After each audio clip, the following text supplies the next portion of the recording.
Okay, so we are on page 2, middle of page 2, and we are now looking at plan regions. Now the plan regions tool you will find on the View tab under the Plan Views drop-down. Now this is actually a really important part of Revit that you need to know. Now what a plan region does is it allows you within a localized area of a plan or a ceiling plan to change the cut plane settings among the other features of your view.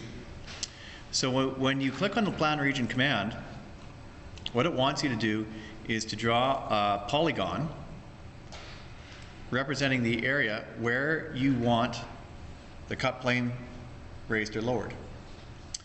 Now, you probably wouldn't need to do it here at the roof, but you could, and what you could is this would allow you to maybe reduce the height of the cut plane here at the roof. Now, where it's actually more commonly done is at windows, especially if you're using clear story windows. Now, I'm going to just draw this plan region in here, and I'm going to leave it for the time being. Once you've drawn the plan region, you can go over to the View Range button, and you can adjust the settings, the view settings, for the area within the plan region boundary. Not going to change it quite yet. Instead, we're going to finish it here, and we're going to talk about, again, this literalness of how Revit cuts through a building. Now, this green box here, that is where the plan region is located in the plan. This green box does not print. So now I'm going to go back to the section, and you folks can see there's these two windows here that are visible in plan, and the reason that they are visible in plan is that the windows pass through the cut plane, or more accurately, the cut plane passes through those windows. Now, let's say I grab one of these windows and I change its sill height to 5 feet. Now what happens? Well, if we go back and look at it in plan, you can see that that window has disappeared. So if both of those windows were high up on the wall, we'd still like to be able to show them in plan. So this is where the plan region can be useful. So in your plan region settings, you can edit the view range, and you can elevate it just in this area to allow those sorts of objects to appear. And there you go. So that's the purpose of your plan views. Now, we've got a high filing cabinet here, and we can prove that by going back and looking at the section. And here you can see that I've got this 5-foot tall cabinet, and the cabinet does indeed pass through the plan's cut plane. Now, the walls are given a higher line weight, and if you guys remember why that is, that's object styles. We talked about that in the first week. I'll bring it up a few more times. Again, this is where you control the line weights of your project. So you've got your line weight when shown in elevation, and your line weight when cut in plan or cut in section. So with our walls here, you can see 2 and 5. So walls get this heavy line weight when they're cut in section. Now, filing cabinets, Revit puts them into the category called specialty equipment. So here, you know, I could play with the line weights. Whoops, that was stairs.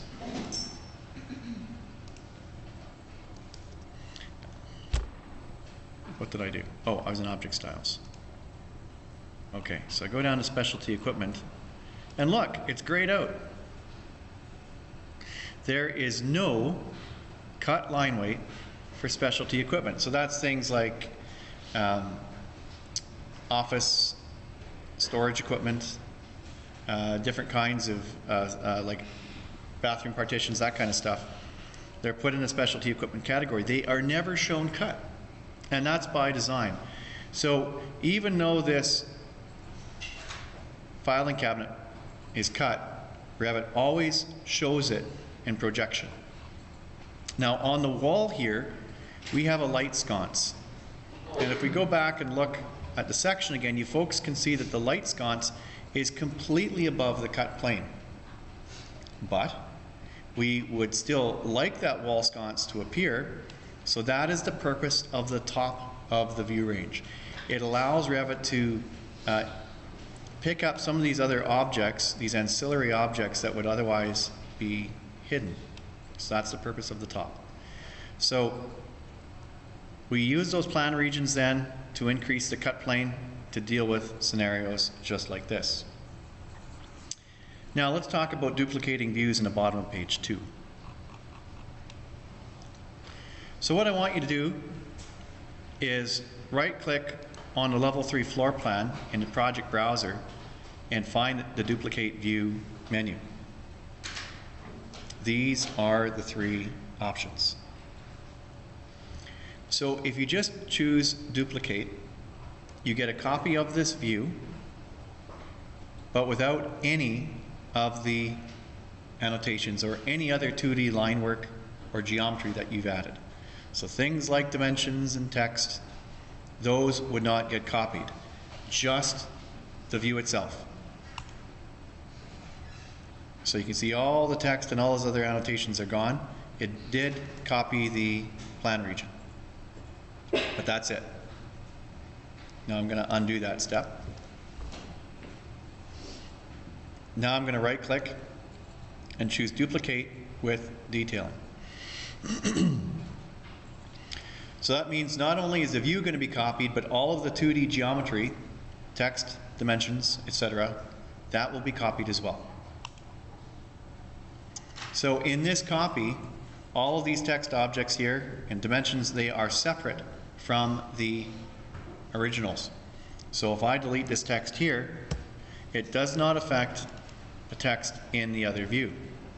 Of course, if I delete a 3D object, like this desk, it's deleted across all of the different views.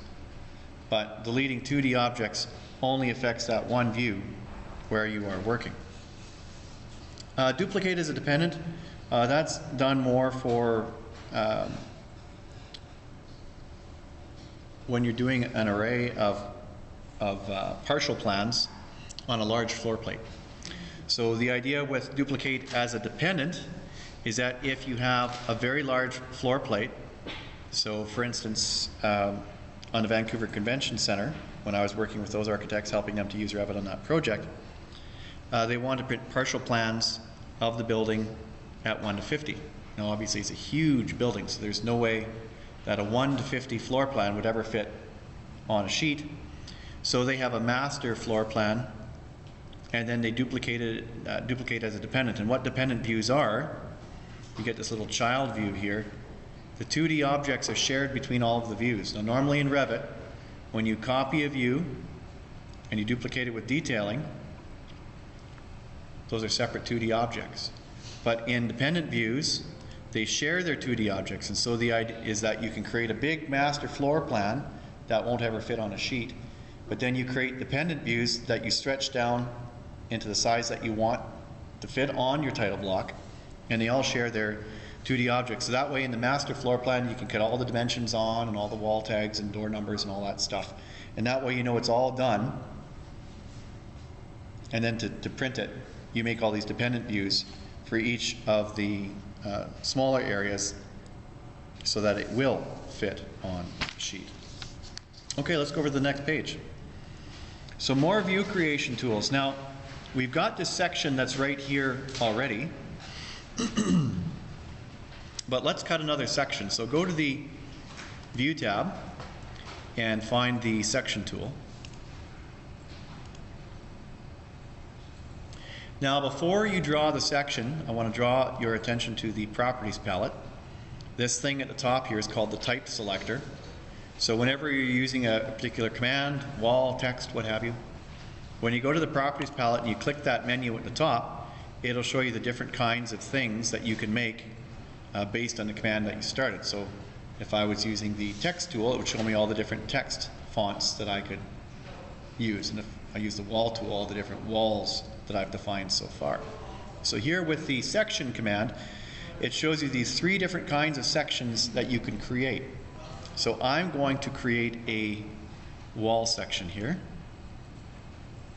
So now what I'm going to do is I'm going to cut through my building like so. Now you notice that the first click places the section head, and the second click places the tail. Well, I'd really like my section head to be out of the building. So what I'm going to do, I'm going to hit the escape key once. So I drew it from left to right. Now if you hit the escape key once, you're still in the command. It just cancels what you were last doing, so that the section command is still active. So now I'm going to draw from right to left. Now, I actually want my section to go the other way, so we'll fix that in a minute. So, there is the tool that will allow me to flip the section so it looks in the other direction. And as you might guess, these control the width and depth of this newly created section. So I can adjust its depth and make it basically a 0 depth section, or I can make it a combined section elevation by increasing the view depth to show this background wall in the section. Now you'll notice that you can control the graphic of the section independently of its actual width. So this gives you some freedom to just kind of adjust it, the graphics of it, and then when you're in the section, you can adjust the crop region. Now folks, when you click on the section line, not the head, the line, it shows these controls. Now we've talked to you about the crop region. If you drag these little guys back and forth here to control the width of the section, you're actually moving the crop region around in that view. Now, if you want to go look at the section, click off so that nothing is selected. Double click on the section head. So here we are now in the section. Very interesting feature of these sections, you can see we've got a crop region here in the view. Select the crop region.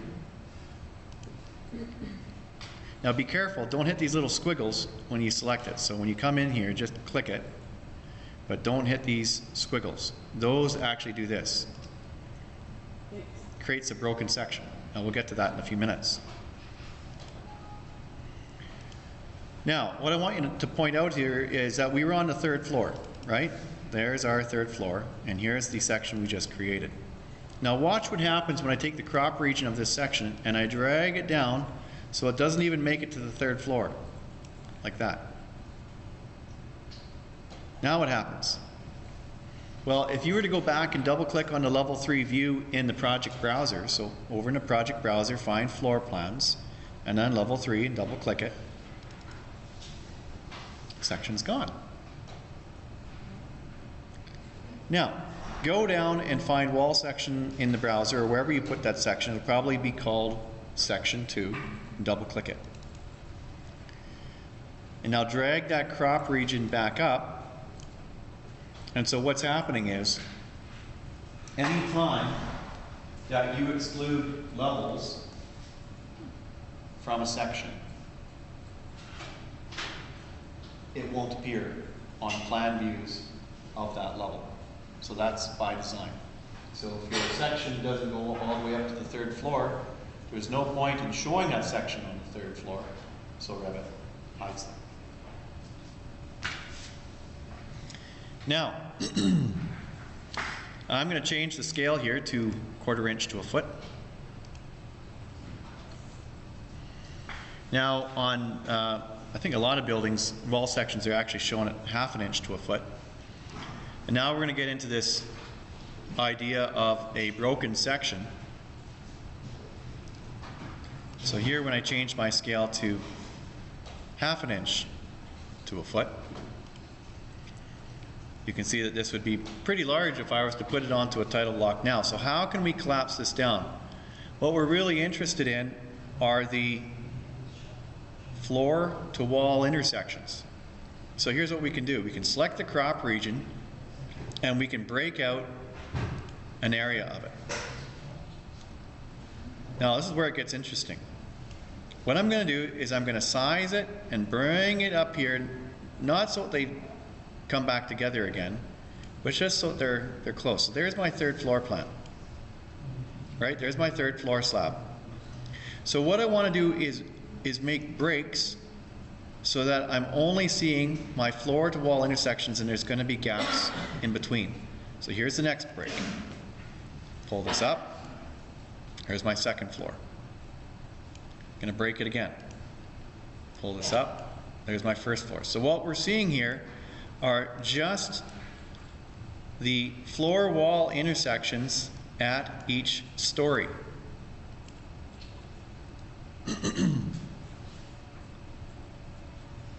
Now you folks can also see that once you've done these breaks, there's these double arrows that allow you to click on them and drag them closer to the other, so that way you can collapse this whole section down so it's shorter and will fit on your title block.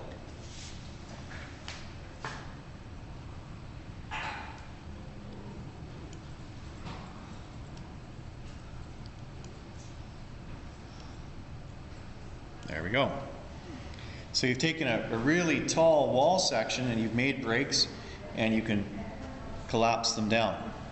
Now the breaks can be made to be vertical, or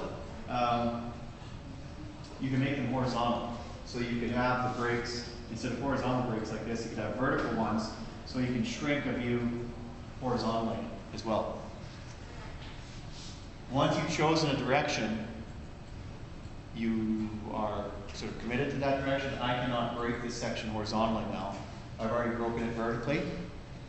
So the only way I can make this section so I can collapse it horizontally is I'd have to get rid of all of these breaks. And to do that, just grab one of the dots, stretch it against the next, then grab the next dot, stretch it against the next, and you can consolidate all of these broken sections back into the original height of this wall section. So just grab one of these dots, collapse it, and collapse it.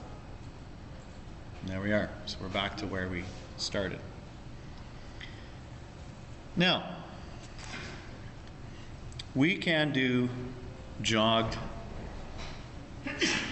sections. So I'm just going to close this view and I'm going to go back to plan. So to create a jogged section, you must first click on the section line. And this is one of these things, you know, it's often hard to pay attention to all of the cues, the visual cues that the software is giving us. But here, having clicked on the section, just take a quick scan of the ribbon and you can see there's two buttons up there, size, crop, and split segment. Before we get there, you can see that there's also circular symbols at each end of the section line. And what those allow you to do is cycle through the different symbols at the ends of these sections. So you could actually take your section so it looks like it has no symbols. You probably wouldn't do that. But this allows you to modify the symbology at the end of those lines. So again, clicking the section line. There's a squiggle in the middle. What this squiggle does is it allows you to make the section line broken so it's not running all the way through your plans. And that's a nice graphic feature because often our plans are very busy. So if we can get some of this annotative geometry out of the plan, it's helpful. If you want to join them back up again, select that section line, drag them back together again. Little word of warning here. If you build a section into your view, do some annotations in it, and then you're like, I really wanted my section to point the other way. So you come to plan, you flip it again. Well, your 2D stuff is going to be like all over the place. Your text's not going to be in the right place. Your dimensions might not be dimensioning the right thing. They'll be there, but sometimes you'll have a dimension that's just sitting in white space, not apparently dimensioning anything. So the moral of the story is commit to the direction of the section before you start annotating it. Now, let's look at the split segment capability.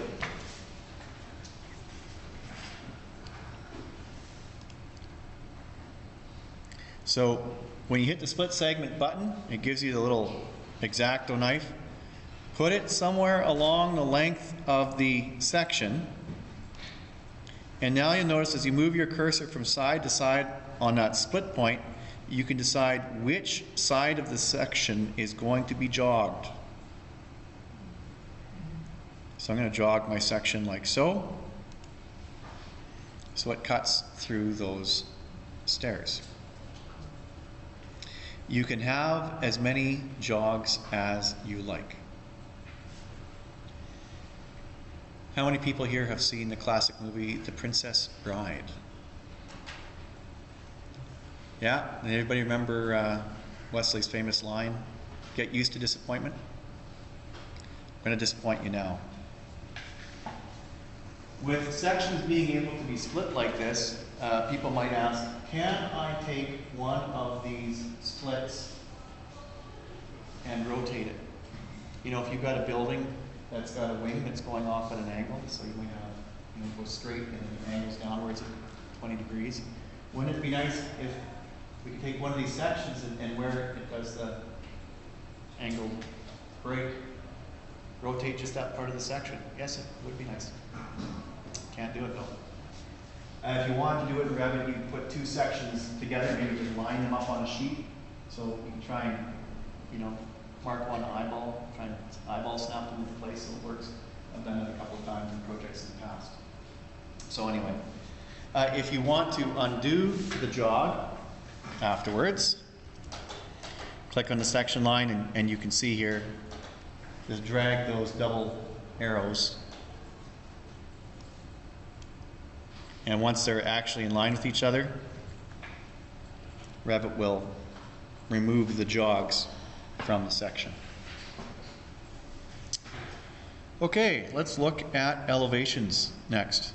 Now, before we actually get to that, I should note this. After a section has been created, you can change what kind of a section it is right now. So you can see with this section selected, it is a wall section, and it shows itself in the wall section folder in the project browser. Now, if I switch which kind of section type it is, switch it to building section, watch what happens in the project browser when I do this. Aha, puts it into a different folder. And there's one more kind of section here. I can make it a detail section. So what will happen is section 1 will no longer be a building section, it will be a detail section. And there it is. So Revit creates folders for all of these different kinds of sections in the project browser. Okay, let's move on to the elevation command. Let's go to the first floor plan.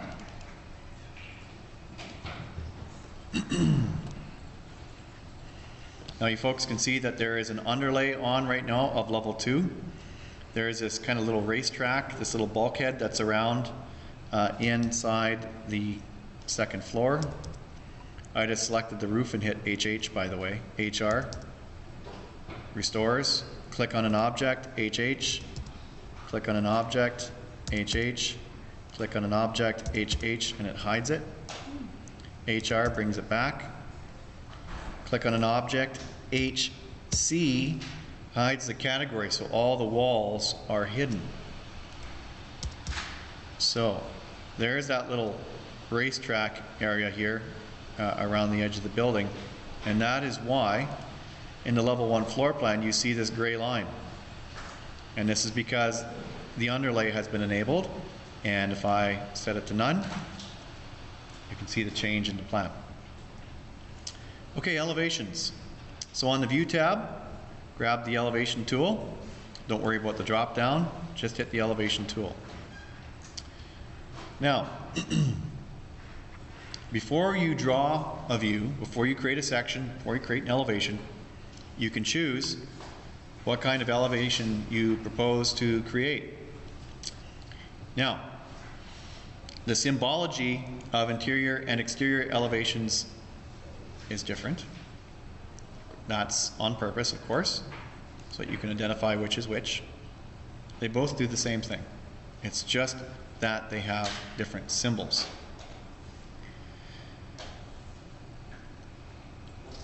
Okay, now third bullet point under elevations. Note ability for elevations to see walls. And this is what I mean. When I'm placing this elevation in the view, watch what happens as my cursor goes to different locations. This elevation wants, and it's designed to look at a wall, face on, perpendicularly. So if I put in a little piece of curved wall, there's just a little piece of curved wall. I just want to illustrate the feature here.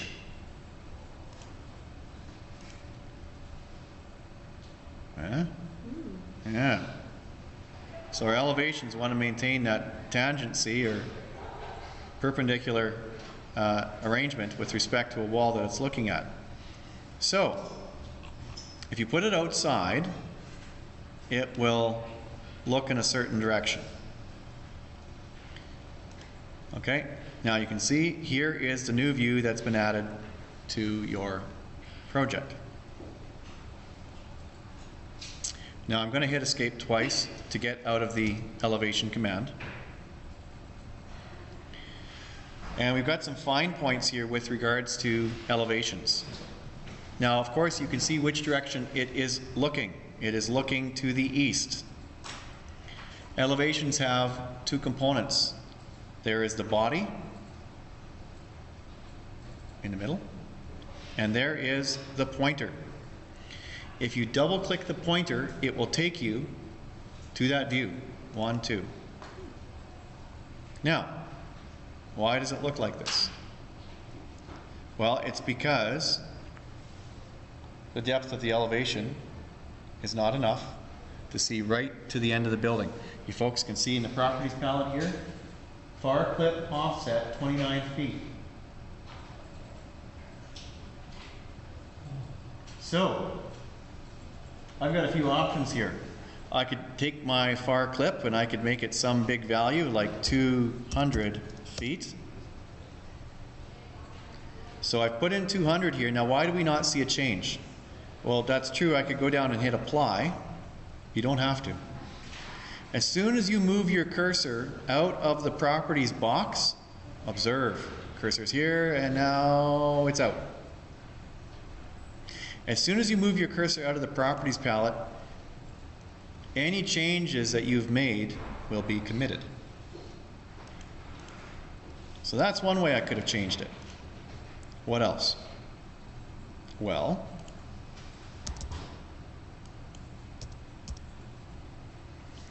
in my far clipping, it says clip without line. So here's what clip with line would look like, which is deceiving. That's not the top of the roof. But if I choose no clip,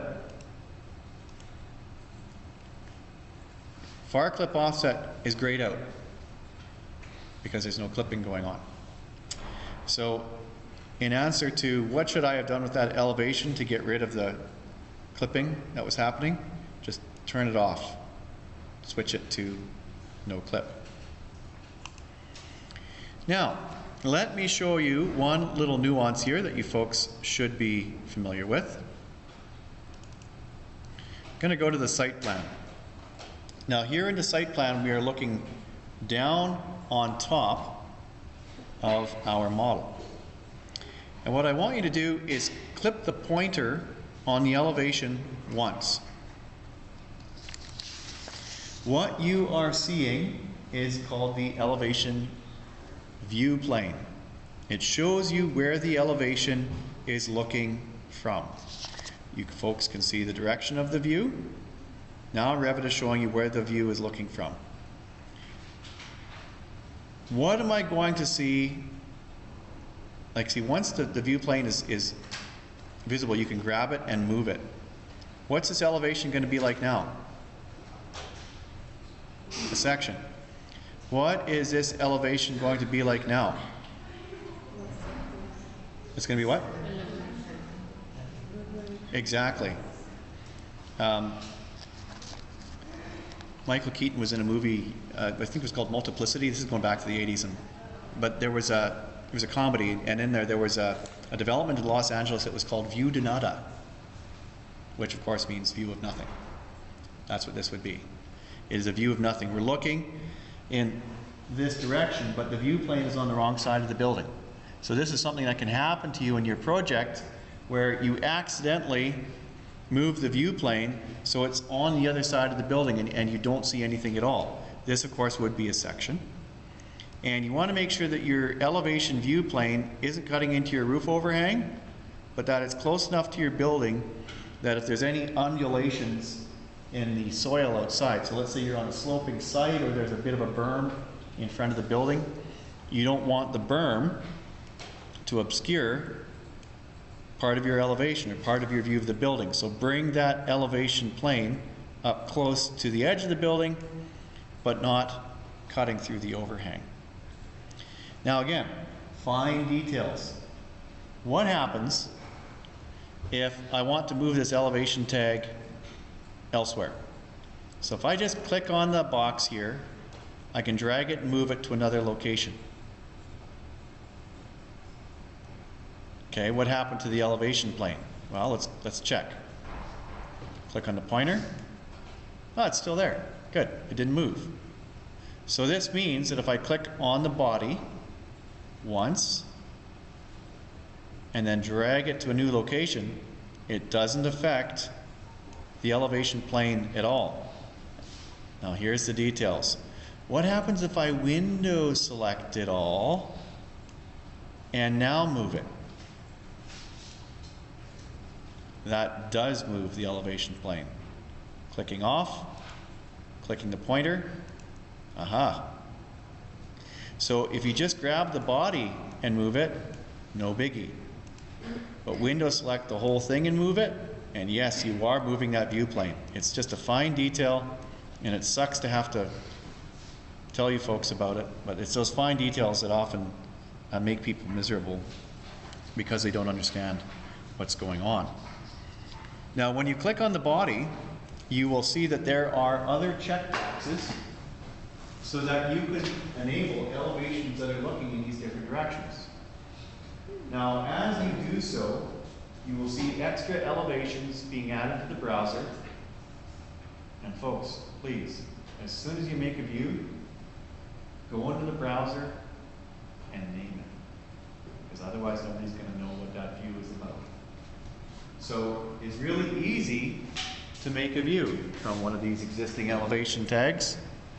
Like I said, hit the checkbox. You can see the new views being added. So again, I'd want to rename all of those so that they have sensible names and I know what they're for. Now, conversely, if I select the body, I see the checkboxes. I pick a pointer, I can see the elevation plane. Width of the elevation, view depth of the elevation. What happens if I've done a whole bunch of work in this elevation? So I'm just going to put in some dimensions here. There's my roof overhang. Here's my height between all the different levels up to the top of the building, total height of the building, yada, yada, yada. Elevation 1A. Okay. Now, what happens if I pick this elevation symbol now and I uncheck this box? Elevation goes away. No problem. No problem, right? I can just click it and bring it back, right? I can, but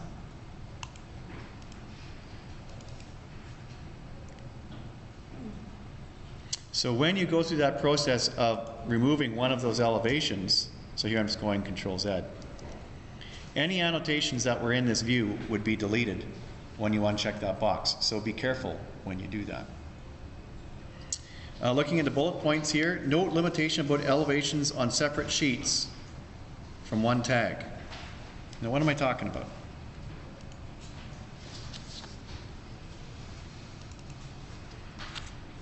I'm going to put in an interior elevation right now, folks. So go to the level 1 plan view, just double click on it, and we're going to put in some elevation tags here, and we're going to talk about this limitation that we're on about.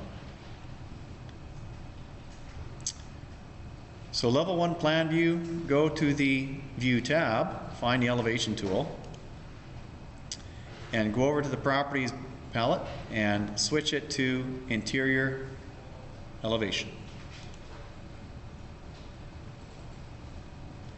And what we're going to do is create an interior elevation that's pointing at the western wall on the inside of the building.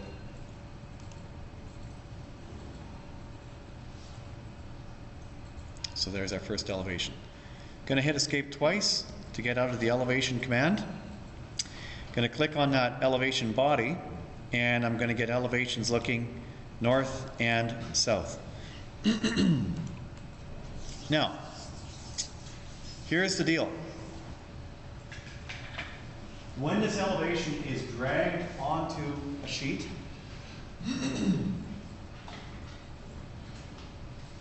these pointers, of course, will show the views, will direct people to those views. But all of these elevations must be on the same sheet. Now, once one of these elevations or more is dragged onto a sheet, the sheet number will appear in the center.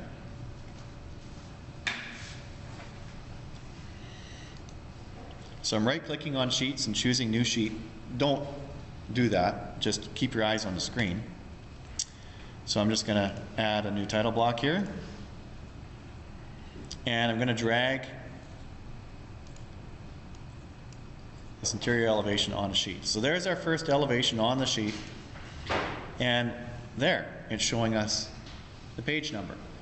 And that's fine. The problem is that if you have another sheet, so here we go. That's going to give you a little warning. So here we've got an elevation that's referencing views that are on different sheets. So the upshot is this. It doesn't show a page number at all. So don't do that. When you're using one of these elevations, make sure that all the views from this elevation tag are on the same sheet. So that's in the notes. I'm going to skip the depth queuing stuff. You folks can have a look at that on your own time. We're going to go over to page 5.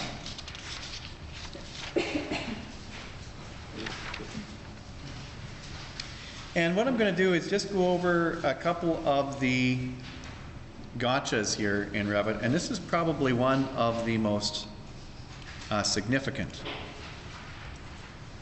One that we're going to talk about now with regards to callouts on page 5.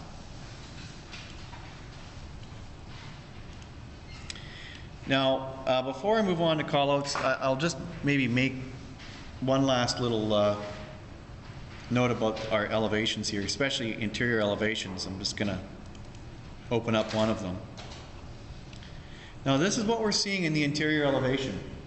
What happens when you put an interior elevation into your plan? So here, if I click on the pointer, you can see the dots on the side. Revit automatically detects the extent of those walls and stops the elevation at those wall faces. Now that's fine, but it's not perfect. Let me show you why. Now, there's no line weights to this, like it's really, really light. Now what's going on here? This line here that you see on the left-hand side of the screen is right at the face of the wall. Right at the face. And around the edge here you can see the crop region. So I'm clicking on the edge, that's the crop region.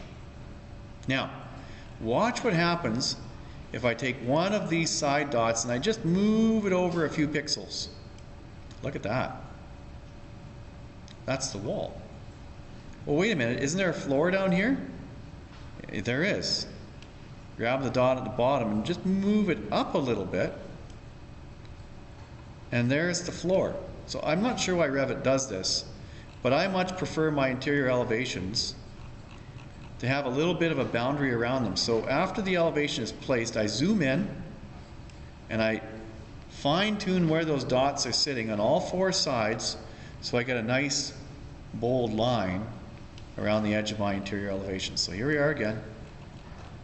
Pull it out and then fine-tune it. Here's the one at the top at the ceiling. Pull it up a little bit. There's the ceiling. And down again, fine-tuning it. There. And I just find that makes for a much better presentation of my interior elevations. Alrighty. Now I'm going to close this and we will talk about callouts. So this is definitely a bit of a problem. Now, as I showed you earlier, if you click on a section, you can go to the Properties palette and choose a different kind of section that you want this to be. Same applies with your elevations.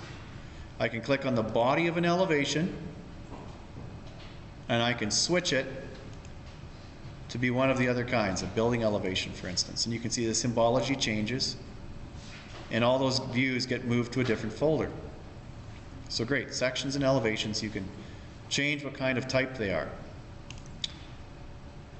Not so with callouts. The really important feature that's burned many a Revit user over the years, so be aware of this one. When you fire up the callout, here I'm going to use the rectangle mode. Before you place the callout, think, what's this callout for? Now, callouts have two basic functions when we think about that symbol on our plans. Most typically, they are a floor plan callout, so we draw a boundary around an area, and so what we're going to do is a smaller scale plan of that area. Cool. Revit adds a new floor plan in your project browser. Now, the other kind of callout that we on occasion make is a callout for a plan-based detail. So in the Properties palette, you can switch between making a floor plan callout or a detail callout. If you choose a floor plan callout, Revit puts it in the folder called Floor Plans. If you choose Detail, Revit puts it down in the Detail Views folder after you place it. So I've chosen Detail View. I'm going to zoom in here on this window jamb, and there's my detail. And it put it down here in the project browser. Now I could, of course, rename it. So I will call this window jamb detail.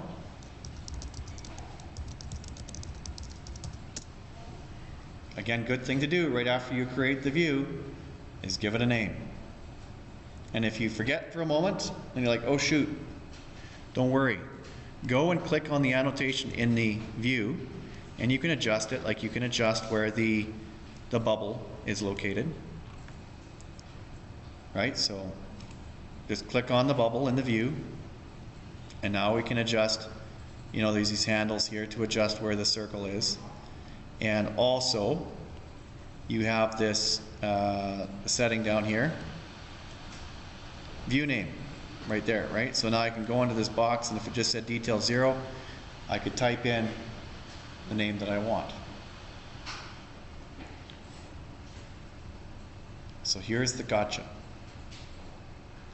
You cannot switch between types of callouts. Click on the callout.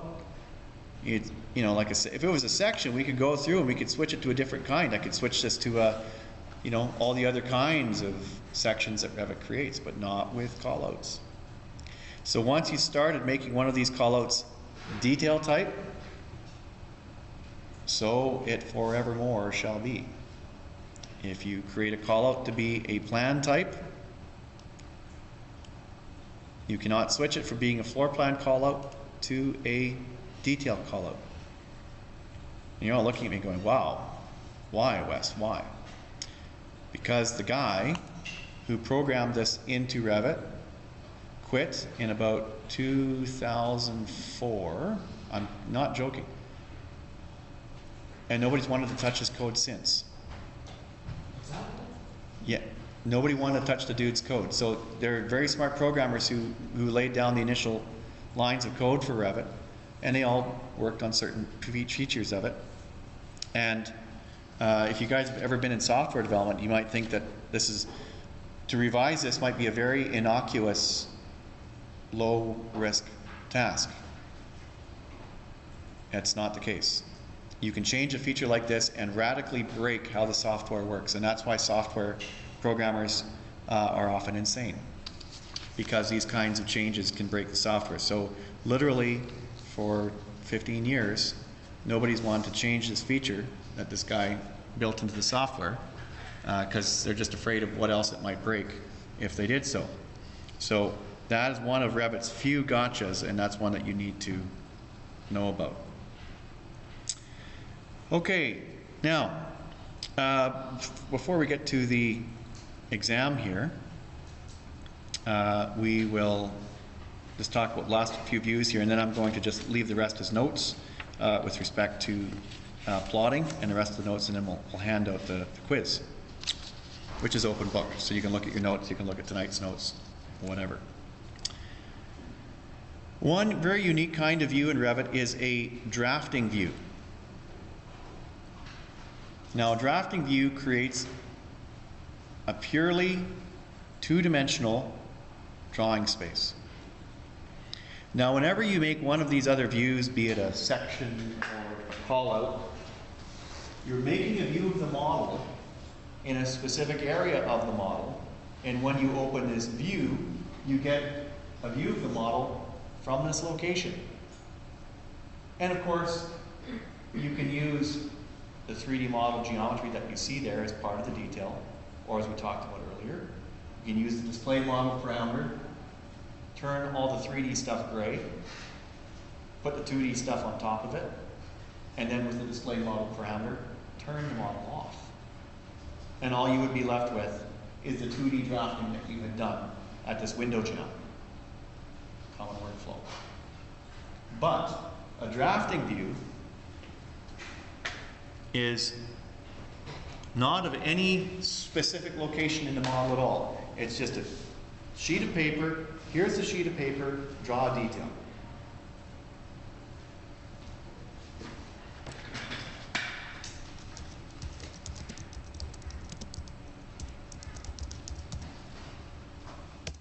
There you go. Tabula rasa. Nothing to see, the blank slate. So in the drafting view, you do 2D drafting, and you just start drawing it out, and you get a sense of where you are. And now, in your project browser, you can list these drafting views. So for standard construction details, which aren't based, on anything in the design, you can do all that stuff in here. Now, slight problem. How do your views, like your plans, know about these drafting views on my sheets? How can I get my, those little annotations like a section marker and a callout marker? We can put those onto sheets and they automatically populate with the sheet number. Drafting views, it's just 2D space. How do we get our annotations in Revit to point to these drafting views. So in a drafting view, the only tools that you can use are those on the Annotate tab. All of Revit's 2D tools. You'll notice that in my drafting view, drafting view here, that none of the 3D modeling tools are available. I cannot model anything in a drafting view. I can only draw 2D geometry.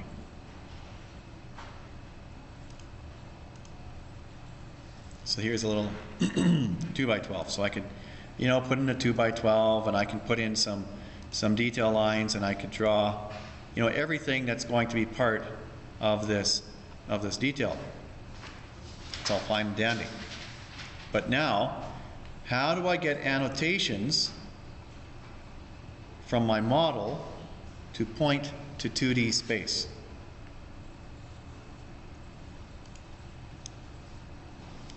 This is how it's done. With any of the view creation tools, when you start the command, if you just place it in the model, you get to view the model. But there is this feature called Reference Other View. So what this does, it points this annotation that you are about to place at another view. So for instance, I've got this wall section here. I'm going to place another section in this area, and I'm going to make that section point to this view. Observe.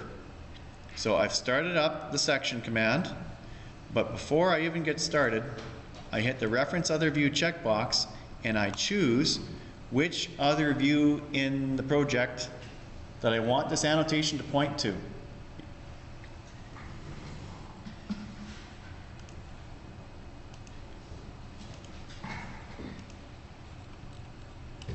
And it puts the little note on there, sim, for similar.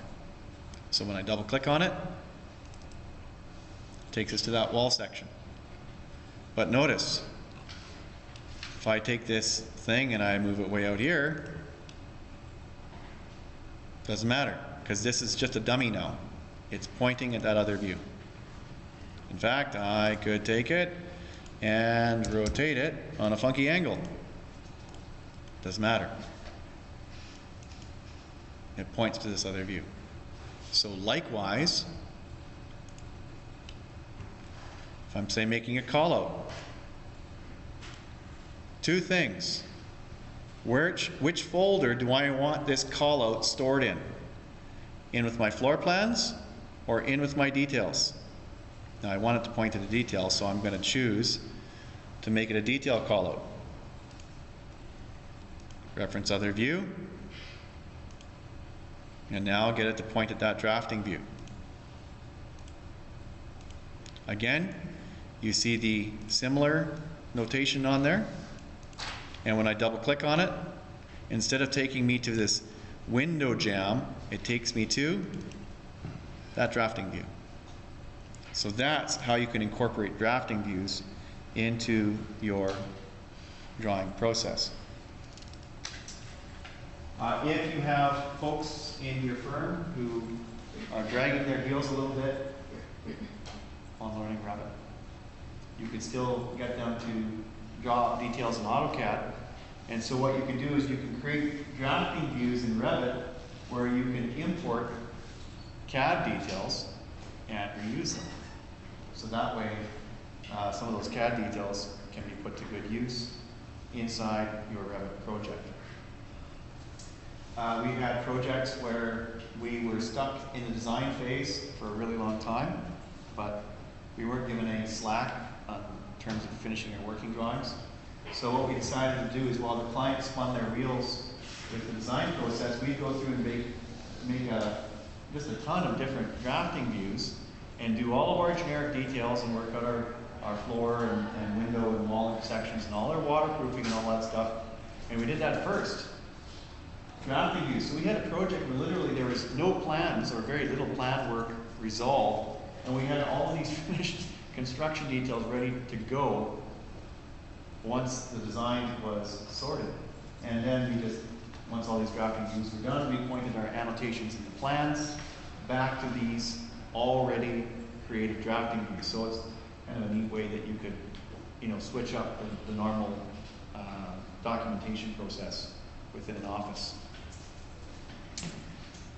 Let's see here. I think one last thing we'll do is we'll do camera views.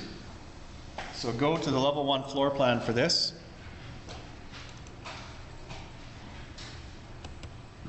I'm going to zoom out a little bit here.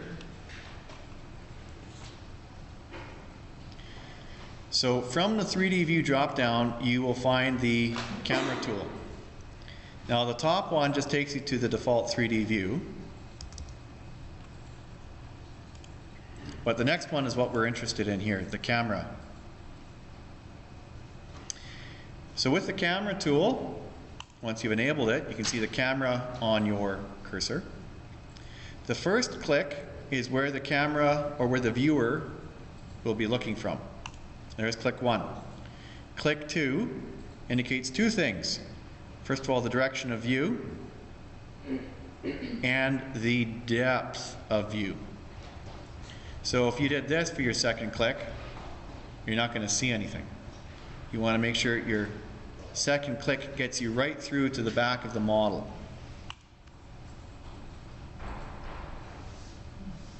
And there's your model. Now if you want to see things in color, go to the flyout at the bottom here for your graphic display. And I'll use shaded. There we go. Now let's look around. Type in Shift W. That will bring up the steering wheel. Shift W or the F8 key on your keyboard. They both do the same thing. Function 8. So let's look at the look tool. Now this is an oddball tool. You can kind of drag it around on the screen, but if you mouse over certain tools, like the look tool, click and hold. Then move your cursor so that you can look around in the model. So that is the look tool.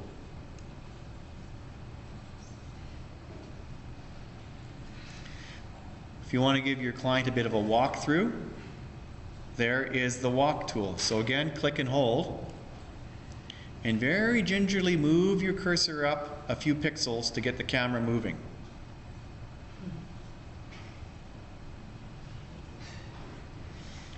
Straight up, you go forward. Straight up and then drag to the left. You'll turn as you move. And here I'm going in through the wall. Move it up a few more pixels and the speed of the camera increases. So once you've gotten yourself to a place in the building, release.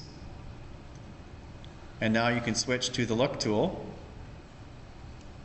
and indicate the direction in which you want to move.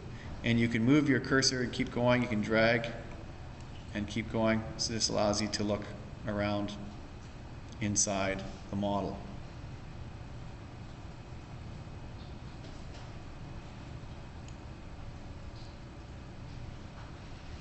And you can experiment with the other tools in your own time. Now, let's close this camera view. And I want you folks to go to the regular 3D view, which you'll find up on your quick access toolbar, and you'll also find on the view tab. So this is the view that we want to go back and look at.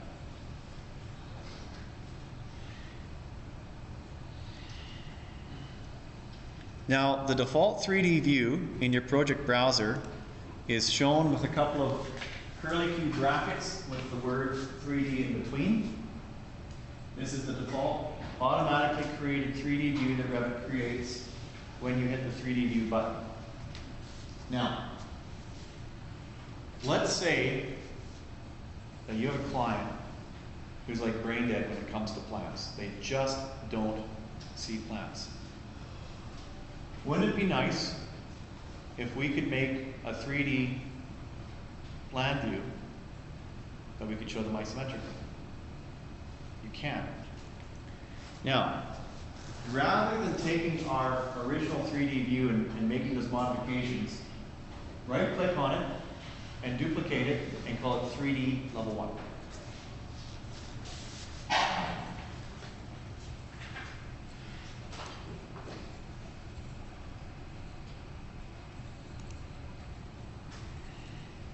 So here's the new view. I'm going to right-click on it and rename it and call it 3D level 1.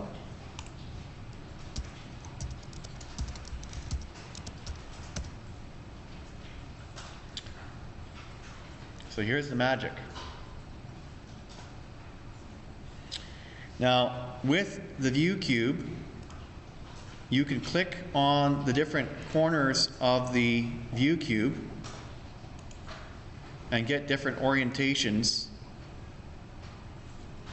of the model just by clicking on those different faces. So here you can get like an elevation view or a plan view. And when you're here, you can do shift middle button and you can still go back to orbiting. So you can pick a corner, get that orientation, and then just orbit by shift middle button. But this is the magical part. When you put your cursor on the view cube, there is a little drop menu on the bottom right-hand side. Click it. Then you will see Orient to a View.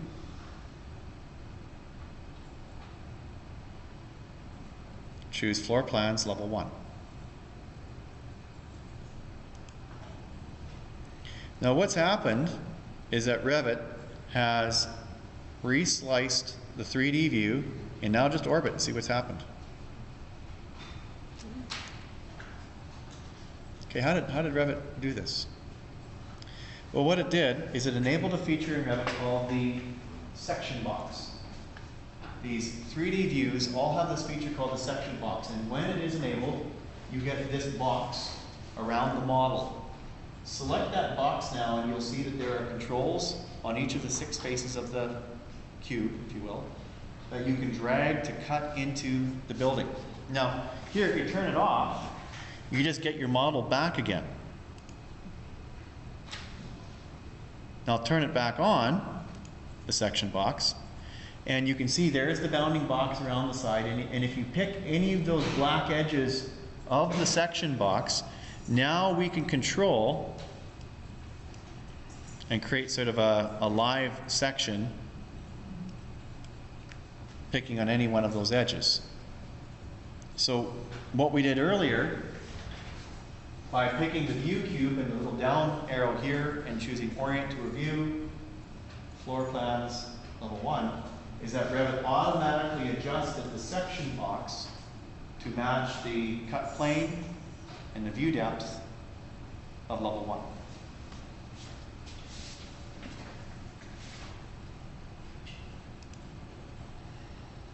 So there's the drop down, Orient to a View, Floor Plans Level 1. So you can make your views oriented to sections.